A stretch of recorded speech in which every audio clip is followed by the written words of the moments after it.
오늘도 우리가 하나님 앞에서 늘 겸손하고 또 우리가 연약한 자라는 것을 인정할 수 있는 그런 믿음의 사람들이 되기를 주님의 이름으로 축원합니다. 다윗과 밧세바의 이야기는 다윗과 골리앗의 이야기와 함께 병행해서 교회에 나오지 않는 저 세상에 있는 믿지 않는 자들도 잘 아는 이야기입니다. 다윗이 이 골리앗을 이겼는데 하나 작은 여인의 외모 앞에서 그는 철저 없이 철저하게 무너진 것을 보게 됩니다. 우리 그리스도인들이 그리고 또 우리 사람들이 무엇을 조심해야 하고 정말 무서운 것이 무엇인지를 성경은 말씀해 주고 있는 것이죠. 겉으로 보일 때 남자같이 크고 이 키나 외모도 장대하고 외모로는 무섭게 생긴 그런 군인과 같은 용사보다 더 무서운 것이 화장을 하고 변장을 한 이 여인의 아름다움입니다. 우리가 한번 이 잘못된 죄악에 들어서면 자신의 인생도 망하고 자신의 가정과 또 모든 일들이 어그러지게 되는 것을 보게 됩니다. 오늘 우리는 이 다윗과 밧세바의 이야기를 보면서 다윗도 이렇게 믿음이 좋은 다윗도 하나님의 은혜와 능력을 받고 그동안 승승장구한 이 믿음의 사람 다윗도 넘어졌으니 우리도 그럴 수 있다 이런 식으로 타협하는 쪽으로 성경을 보면 그 사람은 성경을 잘못 보고 있는 겁니다. 우리가 이 말씀을 어떻게 보아야 합니까? 반면교사 타산지석을 삼아서 다윗과 같이 이렇게 믿음 좋고 하나님의 큰 은혜를 받은 자도 한순간에 골리앗과 같이 그 무서운 군인이 아니라 아주 이렇게 아리따운 여인으로 그 앞에 어느 날 그의 시선으로 들어온 그 여인 앞에서 사정없이 무너졌던 것처럼 우리도 무너질 수 있음을 알고 내 자신이 얼마나 죄악 앞에 그리고 내 자신이 얼마나 우리의 인간의 본성과 욕망 앞에 연약한 자인지를 인정해야 합니다. 나는 괜찮다고 나는 이길 수 있다고 그 사람은 이미 넘어진 자입니다. 그래서 성경은 선줄로 생각한 자는 넘어질까 조심하라 이렇게 말씀했거든요. 그러니까 우리는 내 눈에 무섭게 나를 산길처럼 다가오는 그것은 별로 무서워하지 않아도 됩니다. 오히려 광명한 천사로 이 사단이 변장하여 온다고 하지 않습니까? 이 사단이 그 아담과 하와에게 뱀의 옷을 입고 그 유혹하지 않았습니까? 간교하게 교활한 모습으로 우리 성도들을 무너뜨리러 다가오는 것이죠. 그래서 여러분 우리는 정말 우리가 무섭게 생각하고 두려워하고 피하고 도망쳐야 할 것이 무엇입니까? 내 속에 있는 이 욕망입니다. 인간의 본성입니다. 내가 예수님을 믿음으로 말미암아 그 세력이 지금 아주 극도로 약해지긴 했지만 그러나 우리의 눈과 우리의 귀가 무엇을 보고 무엇을 듣느냐에 따라 우리 안에 있는 이 짐승 같은 욕망, 이 본성들은 죄악의 본성들은 그냥 놔두는 순간 하나님의 말씀으로 눌러놓지 않고 하나님의 말씀으로 이렇게 쳐부수지 않는 이상 어느 순간 또다시 우리를 삼키게 되는 것입니다. 여러분 큰 재난이나 재앙이 있으려면 먼저 징조가 있습니다. 다윗에게도 그런 징조가 있었음을 보게 됩니다. 다윗이 하는 일마다 너무너무 잘 됐습니다.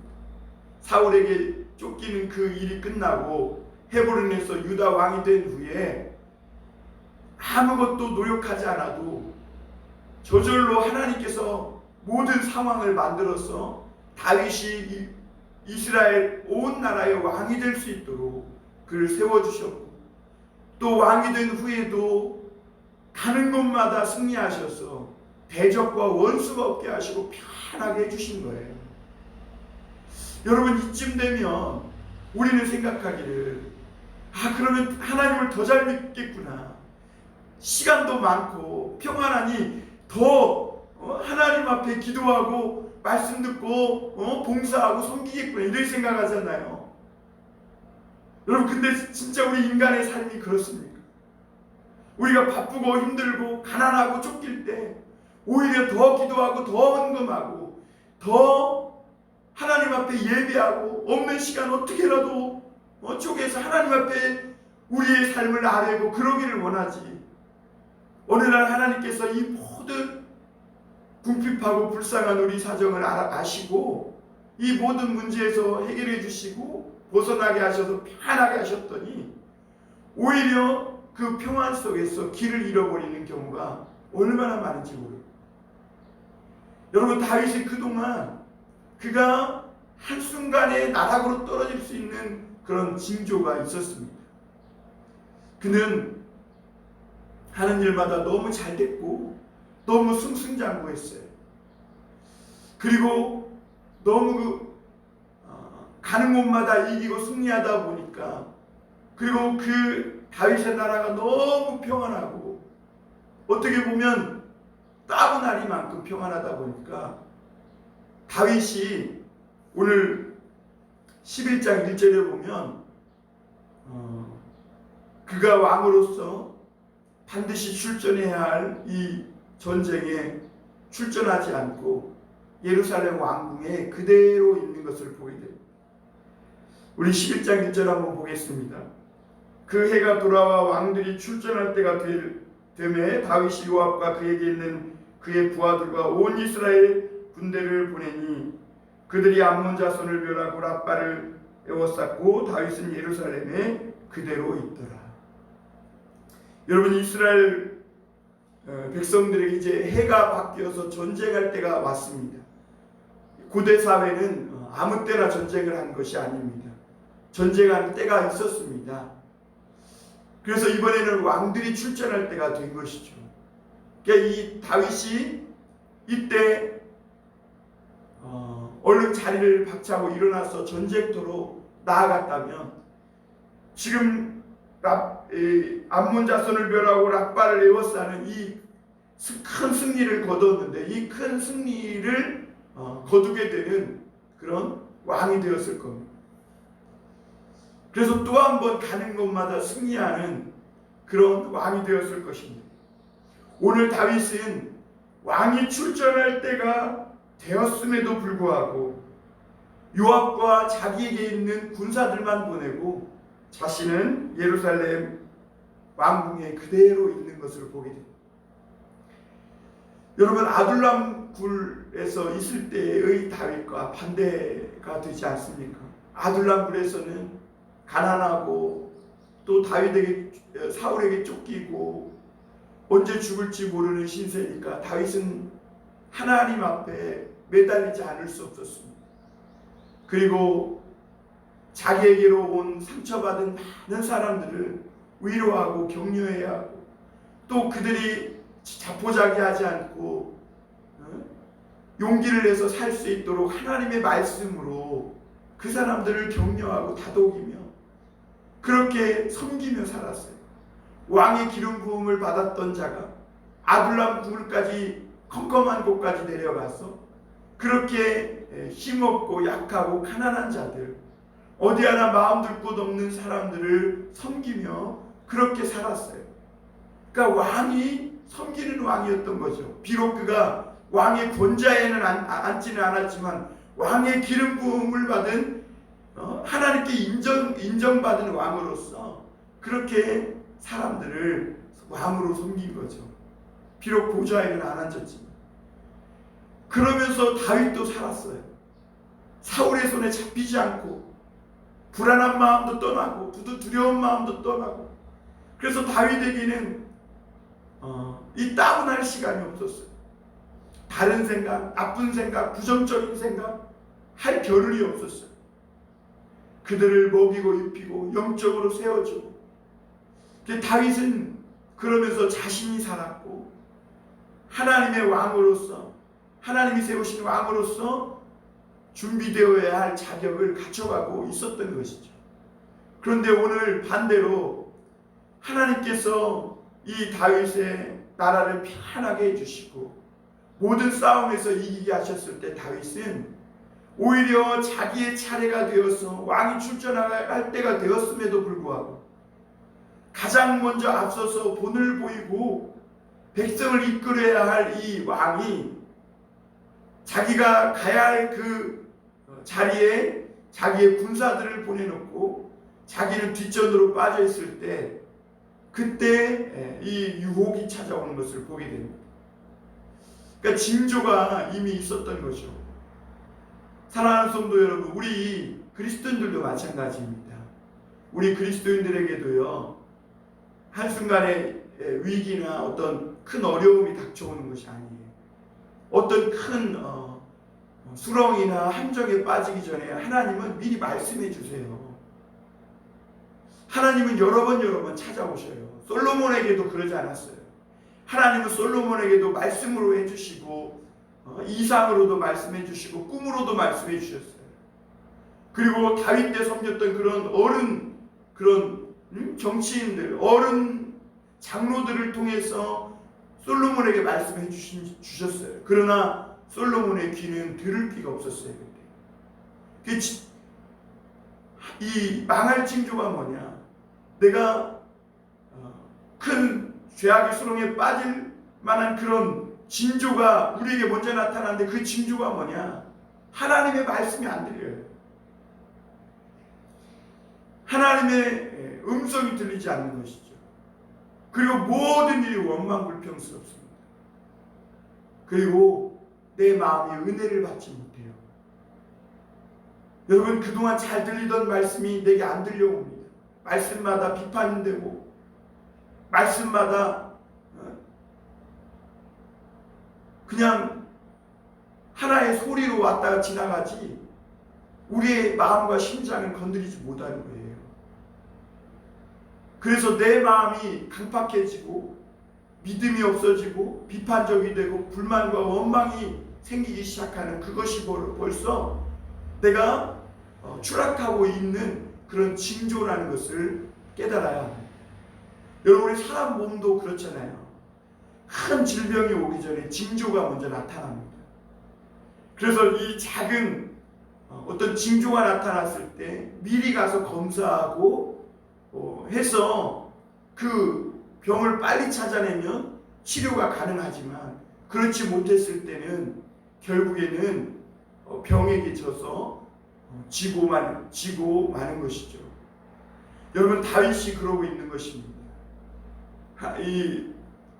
저는 안타까운 게 다윗이 이제 저녁 때가 되어 군사들은 전쟁에 보내놓고 자신은 할 일 없어서 옥상에 올라가 가지고 둘러보고 있을 때, 거닐 때 얼마나 따분하면 그랬겠어요. 그때 기도라도 했으면, 또는 그때 성경이라도 봤으면. 그런데 그때 마침 아름다운 이 여인이 목욕을 하고 있는 장면이 그의 시선에 들어왔는데 그날따라 아름다워 보이는 것이죠. 왜 그렇습니까? 이미 정욕에 휩싸여 있기 때문에 아름다워 보이는 거예요. 여러분, 이 아담과 하와가 하나님께서 먹지 말라 한 실과를 그는 늘 보고 살았어요. 그런데 뱀이 어느 날 와서 유혹을 하니까 그 전까지는 그렇게 보이지 않던 이 실과가 너무너무 탐스럽게 하고 지혜롭게 할 만하고 아주 맛있어 보이고 이걸 먹으면 마치 내가 뭐가 될 것처럼 그런 아주 탐스러운 실과처럼 보이더라는 거죠. 죄의 유혹에 이 낚싯바늘을 물은 것이죠. 결국은 그것을 먹고 타락하게 되고 하나님이 주신 이 에덴 동산의 모든 부유함과 무엇보다 하나님과의 이 친밀한 관계가 단절되기 시작합니다. 여러분, 오늘 우리 신앙도 마찬가지입니다. 하나님은 우리가 죄 지었을 때 우리를 심판하고 이런 걸 하나님이 기뻐하는 분이 아니세요. 하나님은 우리와의 관계가 단절되는 것을 가장 마음 아파하세요. 그래서 우리가 하나님의 은혜도 저버리고 우리 제 길로 가서 내 마음대로 죄짓고 내 마음대로 그렇게 교만한 채 방황한 채 살 때 하나님은 우리와의 이 관계를 회복하시기 위해서 하늘 보좌를 버리시고 독생자 예수 그리스도를 우리에게 내어주신 거예요. 그만큼 우리와의 관계를 하나님은 너무너무 소중히 여기십니다. 자 보라, 내가 너를 위하여 내 아들을 내 목숨을 내놓았다. 하나님은 그렇게 우리에게 말씀하고 계신 거죠. 그만큼 우리를 사랑하세요. 그런데 우리가 하나님께 이 죄를 짓는 순간 하나님과의 관계는 어그러집니다. 그러니까 하나님은 오늘도 하나님과의 관계가 멀어지는 하나님과의 관계 속에서 등을 돌리게 만드는 이 죄가 우리 하나님과 우리 사이에 끼어들어오지 못하도록 하나님은 우리에게 말씀을 주세요.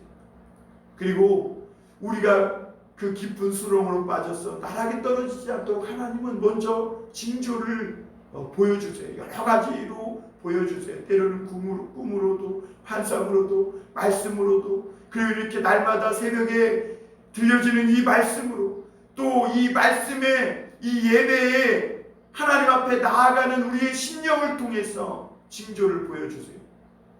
여러분, 가룟 유다가 예수 그리스도를 은30에 팔기까지 여러 번 그에게 예수님은 말씀해 주셨어요. 악한 생각이 그에게 들어갔을 때 주님은 계속해서 그에게 회개하라고, 돌이키지 아니하면 어둠에게 삼켜버린다고 주님은 여러 번 그에게 징조를 보여주셨어요. 그러나 유다는 그 주님의 음성, 주님이 자기에게 보여주시고 있는, 어떻게 보면 가시체를 통해서 그 나락의 길로 가지 못하도록 막고 있었던 그 주님의 손길을 벗어나서 결국에는 어둠으로 내리막길을 달려갔던 가룟 유다인 것을 보게 됩니다. 오늘 다윗은 이제 자기에게 하나님께서 주신 이 왕권을 가지고 조직적으로 범죄를 저지르기 시작합니다. 오늘날로 말하면 권력으로 인한 성폭력이겠죠. 권력에 의한 성폭력. 나에게 주어진 힘으로 조직적으로 사람을 보내서 또 전력을 보내서 그 밧세바를 알아보게 하고 데려오게 하고, 그리고 결국에는 초대해서 같이 동침함에 아이를 갖게 되는 이런 큰 죄악을 저지르게 됩니다. 그래서 여러분 3절에 보면 다윗이 사람을 보내, 4절에 다윗이 전령을 보내. 놀라운 사실은 이렇게 할 때 다윗에게 깨닫게 해주는 사람이 주변에 아무도 없었다. 사람을 보내고 전령을 보내니 그 보냄받은 사람이 이상하다. 왜 왕이 알지도 못하는 여인을 알아보게 하고 그 여인을 데려오게 하고 왜 그렇게 하지? 이렇게 말하고 이야기하는 사람이 없었다는 거예요. 여러분, 한 가지 우리 인간에게요, 비극적인 사실은 뭐냐면, 내가 잘못된 길로 갈 때 나에게 충원을 해줄 수 있는 사람이 없다. 그런 친구나 어떤 가족이나 이웃이 없다. 그 사람은 이미 망한 자와 같은 거예요. 여러분, 나에게 어떤 때로는 바른 말을 해서 내 마음이 아프기도 하지만 나에게 충성된 조언을 해줄 수 있는 이런 친구가 있고, 그런 말씀이 있고, 그런 어떤 누군가가 있다면 그 사람은 하나님께 은혜를 받은 자라는 것을 알아요. 여러분, 결국에는 이 다윗이 그 여인과 동침하고 임신을 하게 됩니다. 그 지금 군사와 요압과 이 그의 모든 군사는 전쟁에서 피 흘리며 싸우고 있는데 자신은 지금 이름 모를 여인을 데려다가 동침하고 불륜을 저지르고 있는 거예요. 전쟁터에서 싸워야 할 왕이 그 자리에 가지 않았을 때 결국에는 엄청난 죄의 유혹에 빠져서 걸려들고 마는 것을 보게 돼요. 여러분, 우리도 마찬가지입니다. 하나님께 예배할 때 예배하는 자리에 있지 않고 기도해야 할 때 기도하는 자리에 있지 않으면 우리는 또 다른 무언가를 하고 있을 겁니다. 그런데 여러분, 한번 생각해 보세요. 내가 예배할 때 예배하는 자리에 없으면 뭘 하고 있습니까? 죄 짓고 있는 경우가 허다합니다. 여러분, 그러므로 우리가 평안하다고 하나님께 예배 많이 드리고 시간이 없다고 못 드리는 것이 아니에요. 바쁘다고 교회에서 봉사 못하고 시간이 많다고 봉사하는 것도 아니에요. 중요한 것은 우리가 하나님의 인도하심을 받고 있어야 할 자리에 있고 가지 말아야 할 자리에 가지 않는 거예요. 그래서 시편 1편은 복 있는 사람은 죄인의 길에 서지 아니하며 악인의 꾀를 쫓지 아니하며 죄인의 길에 서지 아니하며 오만한 자리에 앉지 않는다고 말씀하고 있는 것입니다. 그리고 이 다윗은 이 죄를 덮기 위해 이제 조직적으로 움직이기 시작합니다. 그리고 그 우리아를 데려다가 자기 앞에 놓고 그 우리아에게 마치 충성된 신하를 왕이 큰 대접을 해주는 것처럼 간교한 다윗의 모습을 보게 되는 것이죠. 그리고 그러자 이 충성된 우리아에게는 먹히지 않습니다. 우리아는 다윗이 베풀어준 이 만찬을 먹긴 먹되 다윗의 명령대로 집에 가서 자지 않아요. 왜 그러냐면 내 여호와의 궤가 저 밖에서 야영을 하고 있고 왕의 군사들과 신하들이 다 전쟁터에 있는데 어떻게 나만 이렇게 편하게 쉴 수 있겠느냐. 정말 충성된 신하죠. 그런데 이 우리아가 그렇게 충성되게 고백했을 때 다윗은 이 우리아의 손에 들려서 우리아를 죽이라는 이 편지를 손에 들려서 요압에게 보내는 것을 보게 됩니다. 여러분, 얼마나 잔인합니까? 우리아의 충성된 신하 이 우리아의 손에 밀봉한 편지를 보내서 그 요압에게 보내는데 그 편지에는 이 우리아를 죽이라는 내용이 들어있습니다. 오늘 성경은 결국에는 이 충성된 우리아는 죽습니다. 그런데 이 다윗은 결국에는 그 죄를 숨기고 자기의 목적을 성취한 것 같지만 결국에는 추락하고 맙니다. 여러분, 천사는 가볍기 때문에 하늘을 날고 악인은 죄의 무게에 견디지 못해 스스로 추락한다는 그런 말이 있더라고요. 사랑하는 성도 여러분, 하나님은 오늘도 우리 안에 있는 이 언제든지 죄에게 삼켜버림을 당할 수 있는 연약함을 아세요. 그래서 말씀도 해주시고 우리를 인도해 주시고 또 오늘 우리의 삶을 이끌어 주시길 원하시는 것이죠. 여러분, 오늘도 우리가 하나님과 동행하며 우리에게 찾아오는 수많은 위험과 유혹들을 이기고 그 수많은 위험에서 벗어날 수 있지만 그러나 오늘 우리가 하나님의 손길에서 벗어나는 순간 우리는 언제 어디서 죄의 유혹에 걸려들어서 이렇게 추락할지 모르는 연약한 인생이라는 것을 인정해야 합니다. 오늘 마지막 절에 보면 다윗이 행한 그 일이 여호와의 보시기에 악하였더라. 하나님은 다 보고 계십니다. 사랑하는 성도 여러분, 오늘도 하나님은 저와 여러분들에게 좋은 징조를 주시는 거예요. 이렇게 새벽에 깨서 하나님 음성을 듣고 기도로 하루를 열어갈 수 있다는 것은 이미 우리가 모든 유혹과 위험으로부터 승리하는 것입니다. 여러분, 오늘 우리 마음을 한번 돌아보십시오. 하나님 우리 마음을 통해서 우리가 잘못된 길로 죽음의 길, 죄악의 길에 빠지기 전에 우리의 마음을 통해서 먼저 사인을 주십니다. 우리가 잘못된 길로 함정에 빠지기 전에 하나님은 우리 마음에 얼마나 하나님의 음성에 예민한지 둔해져 있는지를 가르쳐 주세요. 오늘 혹시나 우리 마음이 아직 하나님의 음성에, 성령의 음성에 예민하지 못하다면 우리가 조금 더 하나님 앞에 기도함을 통해 또 하나님을 찾고 구함을 통해 오늘 이 시간 더 하나님께 밀착되어 살아갈 수 있는 저와 여러분이 되시기를 주님의 이름으로 축원합니다.